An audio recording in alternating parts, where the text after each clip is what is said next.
Hello, BookTube. I learned this morning of another Readathon, yet another Readathon in the BookTube landscape. This one is looks like a lot of fun, and it entirely concentrates on science fiction. I saw it on the restricted section, and their video is not to be missed. It's hilarious, and apparently it was created by Brushing Bookends, which I've only just recently discovered as a BookTube channel, so I'm exploring their back catalog. It's called the Tome, Infintity, and Beyond Readathon. Just kind of clever right there. And it's all about science fiction. Just tons and tons of prompts for science fiction read-along. It goes from pretty much the whole month of September, September 7th to the 21st. And there are a whole bunch of challenges. They've got a large group of really good booktubers, some of which I knew about, some of which I only discovered through this readathon, who are hosting the whole thing. And I thought I would give you my TBR for this readathon. Because at the very end of their video, the young ladies at restricted section say that science fiction books are the best books, and the history and biography and classics reader in me went, and I thought, wow, they're awful good. I can't really criticize that too much. The only doctrinal heresy that I'm going to indulge in this TBR, I've got my notes here, is one that some of you will be familiar with on this channel, and some of you don't like it at all, I know, but nevertheless, if we got on stage in front of 2,000 people at ReaderCon and debated whether or not I'm right, I would win. And that is that there is no useful distinction between science fiction and fantasy as genres. It's going to come up in the course of these prompts once or twice, but nevertheless, whether you are traveling faster than light through some sort of tachyon drive or because Gandalf lets you do it, it's effectively the same. In my opinion, science fiction is just fantasy for nerds, in one way or another. So that you might see some blurring in my suggestions here. But first are the challenges, depending on which ship convoy you are going to board to depart from doomed planet Earth. Ship number 1 is you are in this for the long haul, a book of over 500 pages. And for this I picked a book by Samantha Shannon called The Priory of the Orange Tree, which is huge. It's like 900 pages long. But I haven't had a galley of it yet. I haven't touched it. So that will be the one I would pick. The alternate, if I don't end up getting the Priory of the Orange Tree, because I don't review a whole lot of science fiction or fantasy, so I don't always get all the new stuff. If I don't get that, there is another candidate, a candidate that I cannot sing its praises high enough. I don't have the ability to show pictures on this channel, but it's the illustrated Earthsea by the late Ursula Le Guin. There's a 1,000-page illustrated edition of her Earthsea books coming out that is just lovely. So, but I think I'm going to go with Priory of the Orange Tree. Then ship convoy number 2 is Mars is There Waiting to be Reached. And it's a book set on Mars. And one of the joys that I'm going to take in this readathon here is rereading classics from the genre that I haven't read in forever. And one of those is Fred Pohl's novel Man Plus, in which a slightly nefarious group on Earth decides to biogenetically and cybernetically engineer humans to live on Mars. Mars has almost no atmosphere. It's bombarded by radiation. It has very weak gravity. It has no water. So humans won't do it. You need augmented humans to live there. And, of course, long before that ever becomes a reality in the course of the book, the augmented humans themselves become the plot of the story. And I remember reading it ages and ages and ages ago, long before most of you were born, and really liking it, so I'm going to give it another try here for this one. Then Ship Convoy number C is A Short Jump to a Neighboring Planet, a book of short stories. And for that, my pick is a forthcoming book. It's the Best American series. The Best American series that you'll see in your bookstores every year. Best American Short Stories is what started it off, but now there's a billion other subjects. And they do a volume on Best American Science Fiction and Fantasy. And the 2018 volume has the guest editors N.K. Jemisin, so I'll be reading that. That will be my collection of short stories. Then Ship Convoy number D is Oops, You Hit the Asteroid Belt. And it's a new-to-you author, and I'm going to choose a pair, a writing collaboration, Jeff Kirkham and Jason Ross, and the book is Black Autumn. which is it's forthcoming. It's not out yet. It's a story about just a rogue state detonating a nuclear bomb in the port of Los Angeles, and what would actually happen if that happened. And that's of immediate interest to me, because I just recently, just last year, wrote a story, Markowitz and the Mystery Woman, in which there's a worldwide band of loony conspiracy theorists who are obsessing about an event that happened in American history. And the event I chose was a dirty nuclear explosion in a port on the East Coast. And so I had to research. I'm sure I had to do the same kind of research that these authors had to do as to everything that would go on if that happened. What would happen if that happened? I'm sure that actually that these two authors and me are now on some sort of NSA watch list for the things we had to look up. And that's the price you pay. And then there are challenges connected with all of the heavenly bodies, with all of the prime classical heavenly bodies, starting with the sun. Solar Flares, a book featuring a solar event. And for this one, it's a book I've mentioned on this channel once, I think, in the past. It's a terrific book. It's called Sundiver by David Brin. And it's the story, it's actually a story about heartbreak. It's the story about a man who's lost his wife. And we get the setup for the loss of his wife all throughout the beginning parts of the book. But we don't get the emotional punch in the kidneys until the very end. And oh my God, does it work? But the larger, the more active, more visual plot is that scientists have detected ghostly apparitions on the surface of the sun, in the upper chromosphere of the sun. These things that cannot be explained. They aren't black spots. They aren't, solar flares or attenuated plasma of any kind. They seem to be something else, and they seem to be sentient. At least the possibility there. And so a mission is undertaken to go and examine. And so as some of you will have known if you've seen the great movie Sunrise, the closer you get to Earth's sun, the more you realize that it is not domesticated at all. It's this little bright ball in the sky here on this planet. But a star is a universe unto itself, an incredibly violent, angry universe unto itself. And this book captures that really well. So I haven't read Sundiver in a long time, so I'll be doing that. Then the next one is Mercury, the Smallest Planet, a book of under 250 pages. This will be another classic that I haven't read in a million years, probably since I first encountered it in mass market paperback with a cutie patootie and a cat on the cover. It's Empire Star by Samuel Delany. As far as I remember, a fairly standard potboiler science fiction plot. But with this author, there were probably all sorts of subterranean meaning strata that I didn't catch the first time. So I'll be glad to reread it. Then Venus. The plot is a book with a bold female character. And since it's Venus, the first thing that came to mind is also a classic that I haven't read since it first came out. It's Venus of Dreams by Pamela Sargent.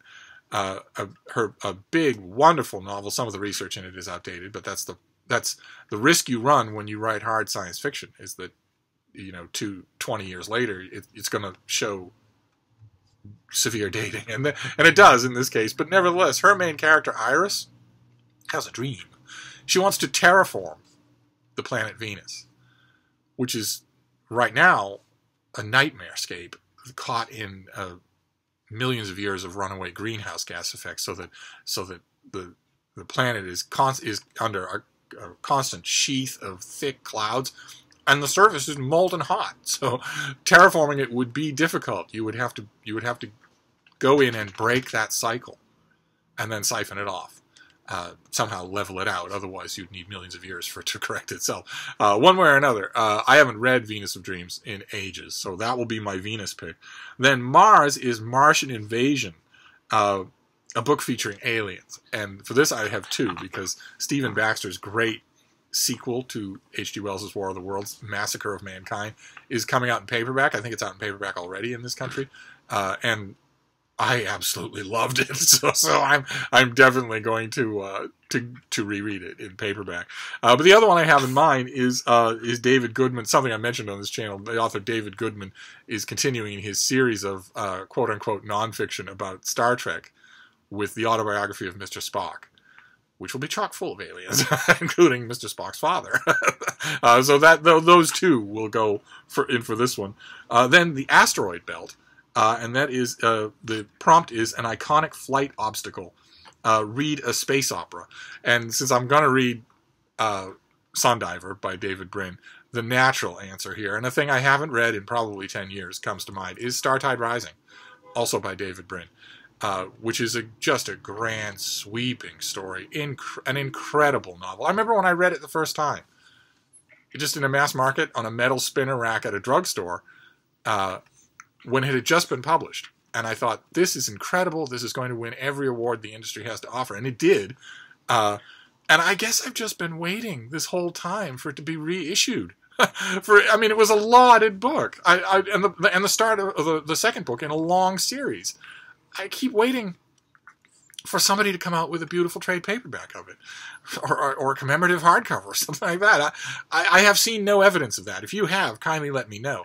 But it's the story of the starship Streaker, a human starship with a captain who is a genetically modified dolphin, and an officer who's a genetically modified chimpanzee, and a bunch of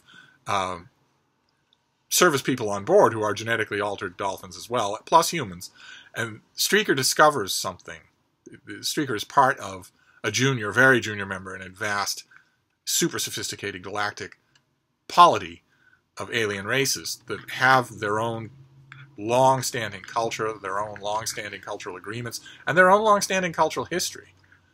And Streaker finds a corpse, a mummified alien corpse, that, if it is what it looks like, would completely upend that cultural mythology.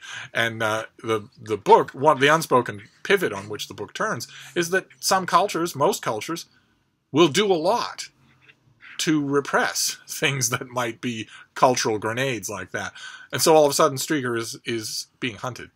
And that's how the book opens. And it's just amazingly good. It hits the registers on every level, not just emotionally, but also plenty of action and lots of great science fiction-y bits thrown in about alien worlds and whatnot. So I'll just reread Startide Rising. Next prompt is Jupiter, which is the gas giant. Read a book featuring giants. I need no more prompting than this to reread The Ill-Earth War by Stephen R. Donaldson, who wrote a book called Lord Foul's Bane. Just typical high fantasy, with a few interesting wrinkles. The main character, Thomas Covenant, is a leper, and by that I don't mean that he's a social outcast. I mean he actually has leprosy. He's lost fingers to leprosy. He's somehow managed in the 20th century to contract leprosy and has to live with it.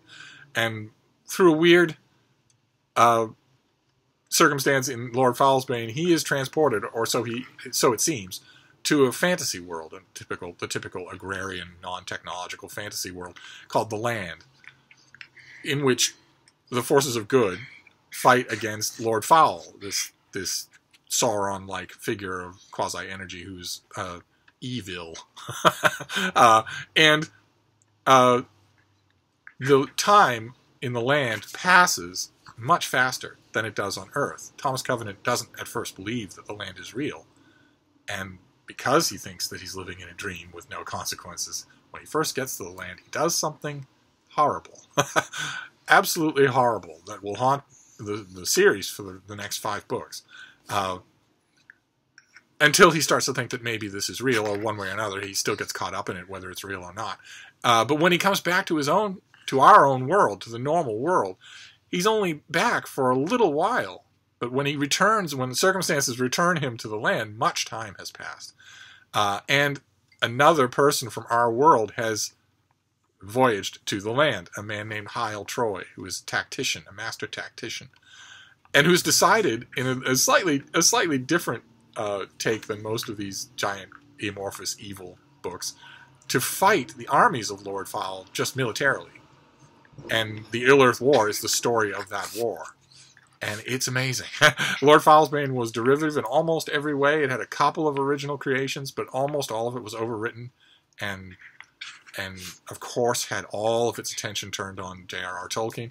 The Ill-Earth War strikes out in new directions and is amazing in terms of the dramatics of reading it. So I've read it 80 billion times. I don't need to read it again, but I'm going to anyway, because of this tome, the Tome Infinity and Beyond Readathon is prompting me to. Then the next one is, and I should mention, the reason that I bring that up is because one of the groups in the Ill-Earth War, in the Chronicles of Thomas Covenant, are giants. There's a race of giants that live on the land.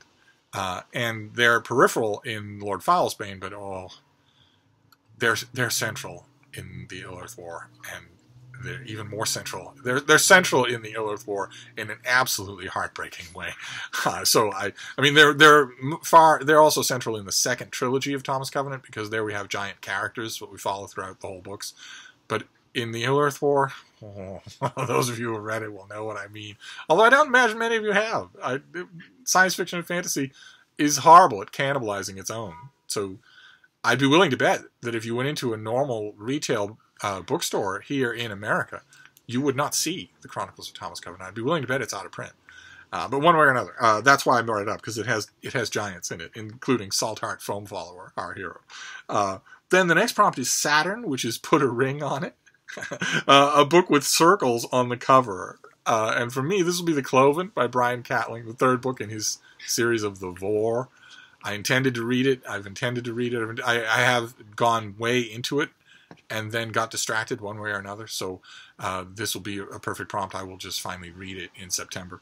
And then the next one is Uranus, a book featuring some comic relief.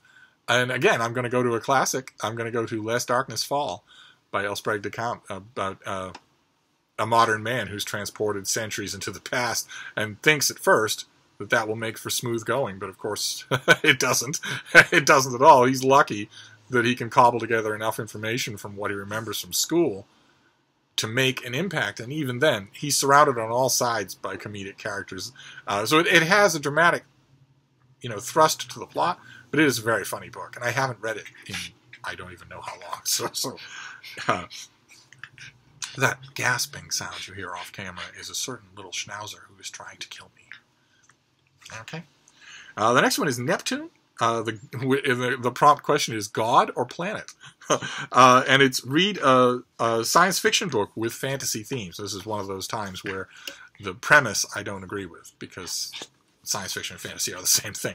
But if you were talking about a science fiction book with fantasy themes, just conventionally understood, I think the foremost one is the Dragon Riders of Pern by Anne McCaffrey, because that was her intent, was to write a science fiction series in which everything has devolved to the level of fantasy. So, in other words, the participants in the book have no idea that it's not fantasy. In the Dragon Riders of Pern, you have dragons, you have medieval level technology, you have, the vassals and a feudal state and knife fights. But it is nevertheless science fiction, because all of those people in that story are descendants of original colonizers of the planet Pern, hundreds and hundreds of years ago. And the dragons themselves are the product of those colonizers' genetic modifications of native lizards. So, yes, it all looks on the surface like high fantasy with dragons and everything, but it is couched in science fiction, I guess would be the way to put it. So I'll either reread Dragonflight, the first of the Dragon Riders of Pern stories, or maybe I'll reread, there's a new Pern novel coming out by Gigi McCaffrey. I might just read that. That's coming out in the autumn. I haven't read it. I haven't read any of the spin-offs, the Pern spin-offs by Anne McCaffrey's children. And then the last prompt is Pluto, planet or not. And it is to read a vintage science fiction book. In other words, older than 25 years. That made me wince a little. So most of the things I mentioned on this list are older than 25 years. But for this one, I'm gonna go way back, because I just got a Penguin Classic of the David Coward translation of Jules Verne's 20,000 Leagues Under the Sea. A granddaddy, one of the architects of science fiction. So I'll just read that. It's more than 25 years old. And that's it. That is my my readathon for Tome Infinity and Beyond, a readathon going on in September that celebrates all things science fiction. So I will leave all the links down below. But it looks like great fun. So if you're interested in science fiction and fantasy, consider joining. And that's it for now. But I'll see you. Oh, wait, no, that's not it for now, is it? Or Caleb will send me a box full of scorpions. You actually need to see the little bean, don't you? There she is, trying to savagely bite me.